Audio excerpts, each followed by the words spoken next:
Και ανάμεσα στα όλα τα άλλα υπάρχει ένα θέμα στο οποίο όταν τα ακούω προβληματίζομαι με πάρα πολλούς τρόπους και δεν ξέρω και πώς να τα απαντήσω. Ακούμε λοιπόν, εγώ τα ακούω πάρα πολύ συχνά.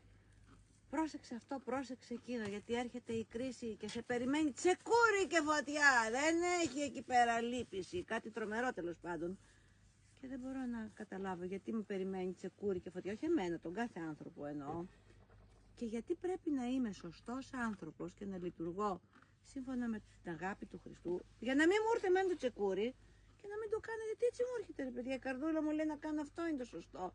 Δεν φοβάμαι το τσεκούρι που το κάνω. Και εσύ που το κάνεις αυτό φοβάσαι το τσεκούρι, δηλαδή και το κάνεις. Δηλαδή αυτό είναι σύνομο, πάει μαζί με το πνεύμα του Χριστού να φοβάσαι και να κάνεις κάτι. Είναι σαν την εφορία που κόβεις απόδειξη με τυχόν και σου βάλουν πρόστιμο.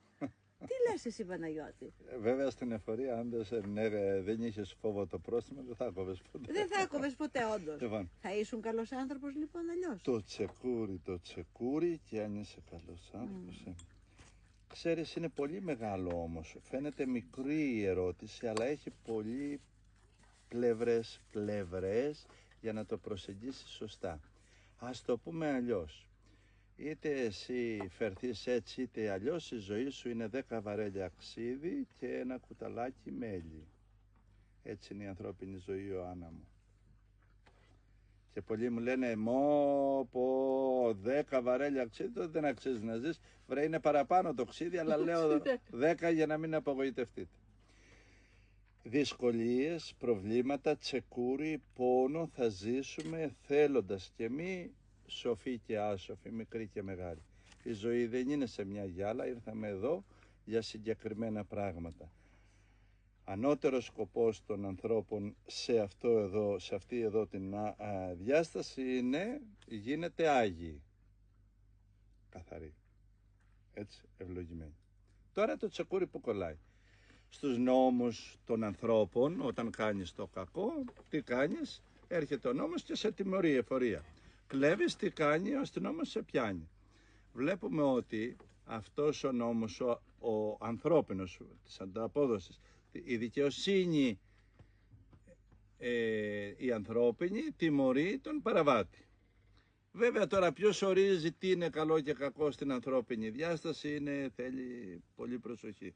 Παρά τα αυτά, για έναν καλόν άνθρωπο, για έναν άνθρωπο ας πούμε σωστό, δεν υπάρχει φόβος κανενός τσεκουριού. Ακόμα και αν τιμωρηθείς, έρχεται κάποιος, πιάνει εμένα, με βάζουν στη φυλακή ότι είμαι απατεώνας, κλέφτης. Άδικα. Αλλά δεν είναι πρόβλημα αυτό, γιατί εγώ είμαι καθαρός. Δεν ήμουνα κλέφτης, δεν ήμουνα απατεώνας. Άμα ήμουνα, δεν πειράζει, θα πληρώσω για αυτά που επέλαξα, για αυτά που έκανα. Ο ληστής επάνω στο Χριστό είπε, στο Σταυρό, εκεί δίπλα από τον Χριστό, είπε, ρε εσύ, του λέει του συνάδελφού του, εμείς δεν τα κάναμε μόνοι μας. Τι στρέφεσαι τώρα σε αυτόν και του προτείνεις να καταστρέψεις τον κόσμο, να γίνεις σαν εμάς? Εμείς ήρθαμε εδώ γιατί τα κάναμε εμείς. Άρα δηλαδή και ο κακός αναγνωρίζει και ότι υπάρχει ένα τσεκούρι, η τιμωρία η ανθρώπινη. Πέρα από την εσωτερική συνείδησή σου που σου λέει ρε φίλε δεν κάνεις καλά. Γιατί τη στιγμή που ένας εξαπατάει τον άλλον, εξαπατάει και τον εαυτό του να μην ακούει τη θεϊκή φωνή μέσα του, τη συνείδησή του, ότι αυτό που κάνεις δεν θες να στο κάνουν. Γιατί τώρα το κάνεις? Τι κάνεις? Τη βουλώνει. Δηλαδή εξαπατάει τον άλλον, εξαπατάει και αυτή τη φωνή της, λέει καλά κάνω, ας πούμε. Θα κάνω αυτό και άλλο τόσο. Επομένως, εγώ ξέρω ότι εσύ το λες για όλους αυτούς, ειδικά όταν γίνονται θρησκευτικές συζητήσεις. Ουσιαστικά προσπαθείς να περιγράψεις τι? Τον φανατισμό τον θρησκευτικό. Αλλά αυτός ο θρησκευτικός φανατισμός, ο οποίος μιλάει ότι θα έρθει φωτιά άμα είσαι καθήκη, άμα είσαι παλιάνθρωπος, άμα είσαι δεν ξέρω τι, απατεώνας, αν δεν πιστεύεις θα σε κάψει ο Θεός, αυτά, και δεν μπορείς να κάνεις εκείνο και το άλλο, γιατί, εντάξει, αυτά έχουν δόσεις αληθείας και δόσεις βλακείας, γιατί ο φανατισμός είναι μεταβάλλω το Θεό στο προσωπικό μου φάντασμα. Ο φανατισμός είναι ο δεύτερος μεγάλος εχθρός του ανθρώπου. Η κορονίδα στους ανθρώπους, οι τρεις μεγάλοι φόβοι του ανθρώπου, οι εχθροί, συγγνώμη εχθροί, τι είναι? Έχουμε πει ξεκάθαρα ότι μεγάλος εχθρός του ανθρώπου είναι η άγνοια, ο μεγαλύτερος. Ο δεύτερος είναι ο φανατισμός, πάσης μορφής φανατισμός, φιλετικός, διακριτικός, θρησκευτικός, αυτό, όλα μέσα τους. Ο άνθρωπος που θα νικήσει κάθε μορφή φανατισμού μέσα του, φίλος του Χριστού, από εμένα καλείται. Ακόμα και όταν αγνοεί τον Χριστό. Και ο άρρωστος λόγος.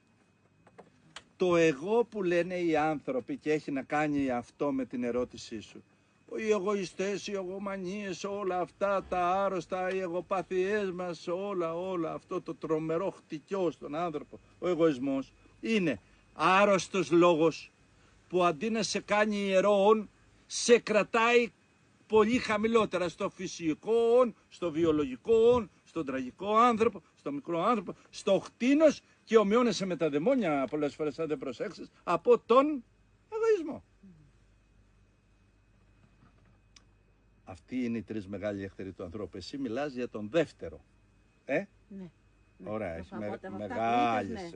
Από αυτά που είπες, έτσι βγαίνει. Λοιπόν, για να φτάσουμε στο τσεκούρι σε βάθος, αυτό που διδάσκουν είναι ένας θρησκευτικός ηγέτης και φωνάζει και λέει ότι αν δεν κάνετε αυτά που λέει ο κάθε λαός. Ναι, βεβαίως. Τώρα, η πραγματικότητα, η πεμπτουσία είναι στην ερώτηση σου ότι περί Θεού έχουμε τρεις ιερούς δρόμους. Ο ένας δρόμος είναι όταν είσαι αφώτιστος, όταν είσαι σκοτάδι, όταν ο νους σου είναι χωικός, μικρός, περιορισμένος στα όρια του εδού κόσμου, στη μικρότητά σου, στο να περνάω καλά και να καεί ο κόσμος και όλα αυτά που χαρακτηρίζουν τον μικρό άνθρωπο. Όταν είσαι εσύ μέσα στην μικρή σου αθανασία, είσαι νέος και νομίζεις ότι εσύ είσαι και δεν υπάρχει τίποτα και κάνεις το μάγκα και λίγο πιο κάτω δεν έχεις ούτε ασπιρίνη να συνέλθεις. Αυτός λοιπόν ο άνθρωπος, ο χωικός, ο μικρός, ο τραχής, βιώνει τον φόβο σαν κυρίαρχο συναίσθημα, τον κακό άρρωστο φόβο. Όχι τον φόβο που σε ωφελεί και σε γιατρεύει. Υπάρχουν φόβοι, και μάλιστα εντυπωσίασα κάπου όπου είπα, για να γίνεις καλά πρέπει να αποκτήσεις αυτό το φόβο. Ναι, για να γίνεις καλά. Λοιπόν, υπάρχουν λοιπόν αυτοί οι άνθρωποι, οι όλοι, ο σκοτεινός άνθρωπος, επί σκιά φόβου πλησιάζει τα ιερά πλάσματα. Γιατί όμως? Έχει διαβαθμίσεις. Επειδή είμαι βρώμικος, βέβαια δεν θα κάνω κολλητό μου το Θεό. Εννοείται. Αφού εγώ είμαι βρώμικος, σαν μυαλό, σαν οντότητα, καταλαβαίνω ότι δεν μπορούν να έρθουν οι νόμοι, οι ιεροί νόμοι που διέπουν ένα νου αγάπης, αφού είναι βρώμικος ο νους μου. Άρα με σκιά αγάπης θα πλησιάσω την αγάπη, τον Θεό, το ιερό, τον σοφό. Αν το πλησιάσω με σκιά αγάπης ώστε να προσέξω, μην το μολύνω, μην το δηλητηριάσω, μην το κάνω κακό, τότε κάνω καλό. Προσέχω εμένα, αφού ξέρω ότι είμαι καθηκοειδές, να μην κάνω και τον άλλον. Πρώτος δρόμος για να πλησιάσει ο άνθρωπος τον θεϊκό άνθρωπο της ψυχής του είναι ο φόβος. Πολλοί άνθρωποι πάνε κοντά στο Θεό, γίνονται καλοί άνθρωποι από φόβο του νόμου, από φόβο μην ξεφτυλιστούν στον κόσμο, θέλουν να είναι πολύ αμαρτωλοί, αλλά δεν τολμάνε. Ξέρεις γιατί? Από φόβο κάτι τους κρατάει, είδες πόσο ωφέλιμο είναι. Μέσα σε αυτόν τον φόβο τον ωφέλιμο, ακόμα και στις θρησκείες, σε όλες σχεδόν, έχει ο Θεός γίνει ένας τεράστιος τιμωρός Θεός. Ένας Θεός που στην πραγματικότητα ο περισσότερος είναι κατασκεύασμα δικό μας, τραγικά δικό μας. Αλλά δεν έχουμε κι άλλο δρόμο σαν αφότητες στα πλάσματα, και αυτός που λέει την αλήθεια, ότι αν δεν μετανοήσεις και ζεις σαν εχθρός του Θεού και ζεις σαν εχθρός του ανθρώπου και δεν έχεις χαρά για την ευτυχία των άλλων, δεν τη δικαιούσε και καλά, θα ζήσεις στο σκοτάδι, θα σε φάει πίκρα, θα σε φάει το τσεκούρι και κόλας. Στα λέει αυτά, αλλά αν δεν στα πει με σωστό τρόπο, είναι σαν να βάλεις τα λόγια του Χριστού, τα λόγια του Σοκράτη, τα λόγια κάθε ιερού πλάσματος στο στόμα ενός άγουρου ανθρώπου ακατάλληλου να μιλάει για τη σοφία. Ενός χοντροκομμένου ανθρώπου που ανοίγει το στόμα του και σε παίρνει φωτιά. Επομένως, όλες αυτές οι διδασκαλίες είναι από ανθρώπους οι οποίοι κατά κύριο λόγο έχουν βαρύ άγχος και θρησκευτικό, θρησκεύουν, δεν λατρεύουν, δεν έχουν φτάσει στο επίπεδο. Γι' αυτό ακούς να σου λένε και θα σε τιμωρήσει και φαγήσεις λάδι, σε κοινώνησες λέει και φίλησες στην εικόνα. Μα τώρα χριστιανοί μου που είναι κοινωνημένος θα φιλήσει τον άνθρωπο. Τώρα που είναι στην καλή του στιγμή, πότε θα τον φιλήσει, όταν δαιμονίζεται απ' έξω. Ναι. Τώρα ησύχασε λίγο, άστο να σπαστεί την εικόνα, άστο να προσκυνήσει το παιδί του, άστο να χορέψει, άστο καλό. Ναι, αλλά όταν είναι υπό τη σκιά του φόβου έρχεται η φωτιά και το τσεκούρι. Οι άνθρωποι οι οποίοι πετάξουν από πάνω αυτό το φόβο, δεν τους ενδιαφέρει ο νόμος, ούτε φοβούνται τον νόμο. Ούτε φοβούνται αν θα σου πάρει εσένα η εφορία, τα χρήματα θα τα πάρει, δικά της. Εσύ έτσι κι αλλιώς θα δουλέψεις, θα παιδευτείς, ό,τι μπορείς θα κάνεις. Δηλαδή, όταν ο νόμος είναι δίκαιος και εσύ σωστός, σαν πολίτης, σαν άνθρωπος, όταν είσαι εντάξει με αυτά που πρεσβεύεις, δεν έχεις άγχος για κανένα τσεκούρι. Ο πρώτος δρόμος πνευματικός για να εξελιχθεί ο άνθρωπος πλησιάζει το Θεό μέσα από το φόβο. Και λέει ο άλλος, εγώ φοβάμαι. Μιλάω για τον ωφέλιμο φόβο. Το τσεκούρι εκείνο το διευκρινίζουμε.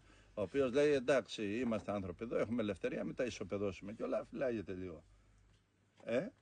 Και από τον άνθρωπο φυλάει και από τον σου λέει, εντάξει, δεν ξέρω αν υπάρχει Θεός, λέει κάποιος, στη δουλειά που ήμουν παλιά εργάτης στο μετρό, δεν ξέρω, αλλά να σου πω κάτι, δεν ξεσελώνω κιόλας να προσβάλλω τον ένα να κάνω εκείνα που δεν θέλω, το φυλάω λίγο, γιατί αν υπάρχει ο Κύριος θα δει ότι δεν το παράκανα. Είναι ωφέλιμος. Ο φόβος ο οποίος αποφεύγει το τσεκούρι, αποφεύγει νόμους της ανταπόδοσης. Λυτρώνεται, έχει μεγαλύτερη διεύρυνση, είναι σαν τον άνθρωπο που μελετάει λίγο τον εαυτό του, καταλαβαίνει λίγο καλύτερα τη ζωή και ξεκουράζεται. Δεν είναι κάτω από τη σκιά του τσεκουριού αυτός, ακόμα και όταν ακούει τον νόμο. Όποιος κλέψει, θα του κόψω το χέρι και το κεφάλι. Δεν τον πειράζει, δεν κλέβει. Ακόμα και αν θέλει δεν κλέβει. Ξέρει ότι υπάρχει ο φόβος, το τσεκούρι του νόμου, του ανθρώπινου. Ο άνθρωπος που δεν προσβάλλει τον άλλον, δεν φοβάται το τσεκούρι του Θεού. Άμα προσβάλλεις τον συνάνθρωπό σου, θα χάσεις τη δική σου ευτυχία, αφού δεν το κάνει. Άρα, ο πρώτος δρόμος για να εισέλθεις στην αφύπνιση είναι ο δρόμος του φόβου. Αυτό δεν είπαμε. Ωραία. Ο δεύτερος δρόμος, πάλι για το τσεκούρι μιλάμε, είναι ο δρόμος της ανταπόδοσης. Αφού ξέρω ότι υπάρχουν ανταποδοτικές δυνάμεις. Εγώ είμαι θυμώδης, υβριστικός, ανταποδοτικές δυνάμεις. Εγώ κάνω το καλό, εγώ κάνω και το κακό, όλοι οι άνθρωποι έτσι δεν είναι. Κοίταξε τώρα τι γίνεται. Οι νόμοι της ανταπόδοσης, του τσεκουριού, μπορούν να γίνουν στα χέρια σου όπως ένας ξυλοκόπος έχει τους νόμους της ανταπόδοσης και κόβει ωφέλιμα ξύλα για αυτόν. Δεν κόβει το κεφάλι του με το τσεκούρι, τους νόμους της ανταπόδοσης. Τι λέει ο άλλος? Άμα είσαι καλός ρε παιδί μου θα πάρεις και καλό. Άμα είσαι καλός θα καθίσεις και με το φίλο σου, με τη φίλη σου πιο ειρηνικά. Άμα είσαι καλός θα δώσεις μια λύση έστω και εις βάρος. Είσαι το καλό. Αποφεύγεις τους νόμους του τσεκουριού, τους λειτουργείς ωφέλιμα. Γιατί ο καλός, κι αν δεν δει καλό είναι καλός. Αυτός που αγαπάει, και αν δεν τον αγαπήσουν, αυτός είναι καλά. Δεν θέλει ψυχοφάρμακα, δεν θέλει ψυχιατρικά, δεν φοβάται το τσεκούρι ούτε του ανθρώπου ούτε του Θεού. Και αν τον αδικήσουν οι άνθρωποι και είναι ύπαρξη αγάπης, πάλι αντέχει. Άρα ο δεύτερος δρόμος γίνεται με σκοπό όμως, επισκιασμένος όμως, από το συμφέρον θα λέγαμε, είτε υλικό είτε πνευματικό. Είμαι καλός, θα με τιμήσει ο κόσμος. Περιμένω και εγώ, σε αγαπάω, αλλά άκου να σου πω, άμα δεν με αγαπάς κιόλας, 1, 2, 5, 10, θα πάρεις εισιτήριο μακριά από μένα. Έτσι δεν είναι? Ανταπόδοση δεν είναι? Έτσι. Ωραία. Τώρα, υπάρχουν άνθρωποι οι οποίοι εκμεταλλεύονται τους νόμους της ανταπόδοσης και βουτάνε τους νόμους της ανταπόδοσης από θέσεις, από αξιώματα, από παιδεία και Για τους άλλους είναι τσεκούρι που τους κόβει, αλλά το κρατάνε εκείνοι, δεν κόβει τον εαυτό τους. Είναι οι άνθρωποι που εργάζονται στη ζωή τους όλα εκείνα που δεν θέλουν οι ίδιοι να πάθουν. Λοιπόν, δεύτερος τρόπος να πλησιάσεις την ιερότητα του εαυτού σου, δρόμος, είναι το να κινείσαι με βαθιά ελαττήρια του συμφέροντος. Σ' αγαπάω, μ' αγαπάς, κάτι γίνεται. Παίρνω και δίνω. Ναι, δεν μπορεί εγώ να σου δίνω αγάπη και εσύ να μου δίνεις αηδία, αργά ή γρήγορα θα διακοπεί. Αυτό είναι η νόμη της ανταπόδοσης. Αυτό όμως δεν κατηγορείται, είναι καλό. Γιατί λέει ο άλλος δεν θα είμαι και με ένα άρρωστο μυαλό γεμάτο δηλητήρια, μίσος και τέτοια. Γιατί όταν μισώ τον άλλον, τον άνθρωπο, το ένα το άλλο, είμαι εγωιστής υπερβολικός, θα μείνω μόνος μου, θα θέλω φάρμακα, θα πάθω ζημιές. Ναι, απολαμβάνω λιγότερα πράγματα. Άρα, για το συμφέρον του λέει δεν με συμφέρει να έχω τέτοιο μυαλό, τέτοιο παλιό χαρακτήρα. Άμα είμαι παλιό χαρακτήρας, δεν με συμφέρει και αρχίζει λίγο και το συζητάει για να έχει το ωφέλιμο. Λέει τώρα αυτός που πιστεύει στο Χριστό. Δεν θα πάω και κοντά με τον Χριστό. Ας πούμε, εντάξει, Χριστός δεν είμαι, αλλά θα κάνω και κάτι καλό. Θα μου δώσει ο Κύριος. Πάω, ανάβω το κεράκι μου. Λέω και καλημέρα στο. Λέω, ναι, κρύβω και αυτό το χτίνος μέσα μου, αν με ταλαιπωρεί. Πάω και στον εξομολόγο, τον πιάνω λίγο φιλαράκι για να είμαστε λίγο κολλητοί, να μην δει πραγματικά τις αμαρτίες. Ναι, λίγο το συζητάμε. Την Κυριακή στην εκκλησία, όταν λέει το Πάτερ ημών, δεν λέω Πάτερ ημών, το πηδάω αυτό και πάω απευθείας ο εν της ουρανής. Γιατί άμα πω πατέρα πρέπει να έχω τα ίδια γνωρίσματα και πρόβλημα εδώ, το κάνω ένα άλμα, πάω στο επόμενο. Σας τα λέω λίγο αστεία, αλλά είναι το τσεκούρι τι έχει γίνει. Δεν με τρομάζει. Πάω για συμφέρον κοντά στο Θεό, στην πνευματική ανταλλαγή. Έχω γυναίκα γιατί με εξυπηρετεί, ησυχάζω από τα σεξουαλικά μου, ησυχάζω από το άγχος της μοναξιάς, ησυχάζω ο κόσμος με σέβεται που έχω και εγώ γυναίκα και παιδιά και είμαι κάτι μου. Άρα ας πούμε έχω το τσεκούρι αντιθέτως και δεν με κόβει, ελπίζω να μην κόβει και τους άλλους. Κινείσαι από κάποιο συμφέρον πνευματικό, υλικό, ψυχικό και ωφελείσαι αναλόγως πόσο υπηρέτης, πρόσεξε, του τσεκουριού είσαι. Αν ενεργοποιείς νόμους εναντίον σου και εναντίον ή την ανταπόδοση, λέει ο άλλος θα κάνω καλό γιατί θα μου έρθει καλό. Αυτή είναι νόμη της ανταπόδοσης. Θα σε συγχωρέσω αλλά θα με συγχωρέσει, το λέει και ο Χριστός σου λέει. Εγώ την Ιωάννα την έχω πολλά χρόνια φίλη, γιατί με εξυπηρετεί, με αγαπάει, με σέβεται. Αφού με αγαπάει και με σέβεται και με θρέφει, θα την τρέψω κι εγώ. Δεν είμαι μουρλός να το χαλάσω. Ναι, αλλά κινούμαι από συμφέρον. Γιατί δεν έχω οριμάσει, γιατί δεν έχω καταλάβει, γιατί με φοβίζει να πάω στην υψηλή αγάπη των όντων, γιατί η θέση μου δεν μου το επιτρέπει να είμαι τόσο καλός, θα με εκμεταλλευτούνε. Οι δικαιολογίες πολλές, αλλά το τσεκούρι εδώ ωφελεί και πας προς τη θεϊκή αγάπη με βαθύ κριτήριο το συμφέρον. Και ο τρίτος δρόμος ο μεγάλος είναι ο δρόμος του έρωτα. Εγώ δεν είπα αγάπη τώρα, είπα έρωτα. Δεν θρησκεύεις, λατρεύεις. Δεν είσαι καλός γιατί στο είπε η κοινότητα, η κοινωνία και ο νους σου μέσα, κάτι μέσα σου λέει να είσαι καλό. Είσαι γιατί αυτό σε εκφράζει, το αγαπάς, δεν γίνεται να είσαι αλλιώς. Ένας Άγιος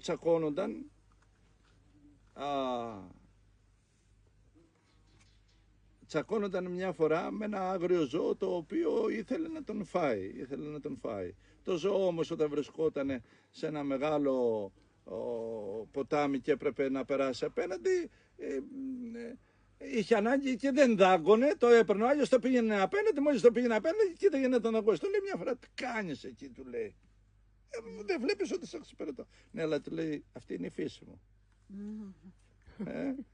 Τι να κάνω. Και η δική μου λέει ο Άγιος είναι να σε υπηρετώ. Τι να κάνω. Λοιπόν, ο τρίτος δρόμος ο μεγάλος είναι αυτός που ενεργεί, συμπεριφέρεται, υπάρχει σαν ιερή οντότητα, γιατί αυτό τον εκφράζει. Υπηρετεί ανώτερους νόμους ακόμα και του ίδιου του Θεού που λέει μην κλέψεις τον καλό εαυτό σου. Υπηρετεί τους ιερούς νόμους που λέει ο Χριστός και το Ευαγγελιό του. Όχι γιατί το είπε ο Χριστός, ο Ιησούς από τη Ναζαρέτ, αλλά γιατί αυτό έχει ενεστερνιστεί μέσα του, ότι αυτό τον εκφράζει, αυτό του αρέσει, αυτός είναι ο δρόμος.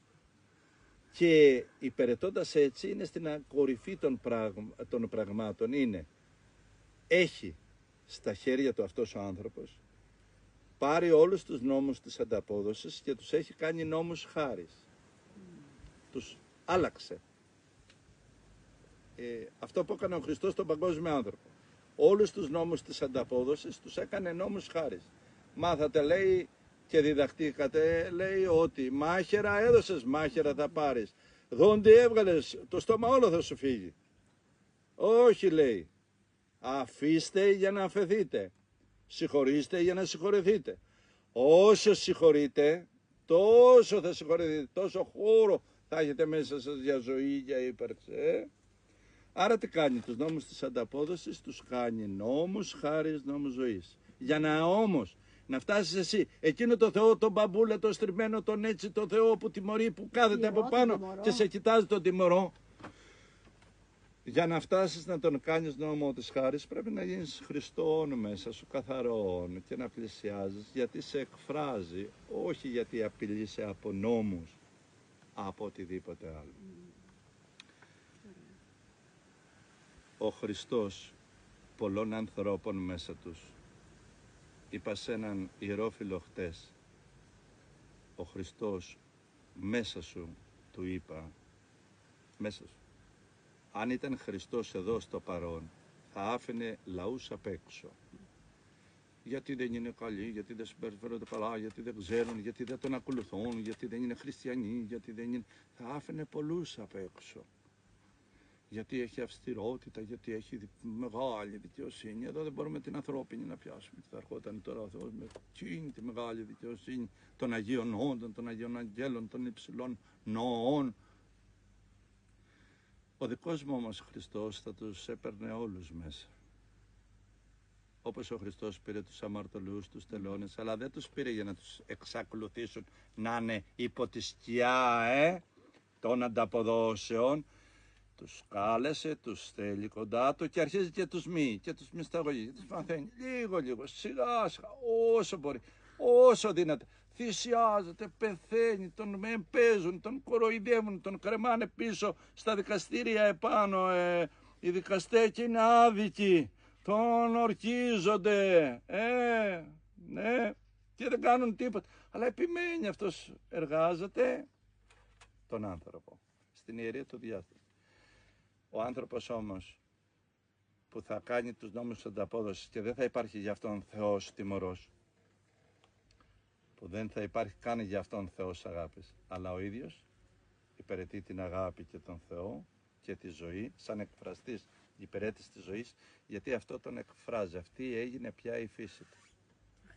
Αυτός ο άνθρωπος αγγίζει την αρχή των αναστημένων όντων, όχι των μετασαρκωμένων, ούτε των ψυχικών, ούτε των φιλοσοφικών. Δεν πρόκειται για μια κατάσταση, συζητάμε για εντυπώσεις. Όχι. Είναι υπαρξιακός υπηρέτης της ζωής, εκφραστής της ζωής.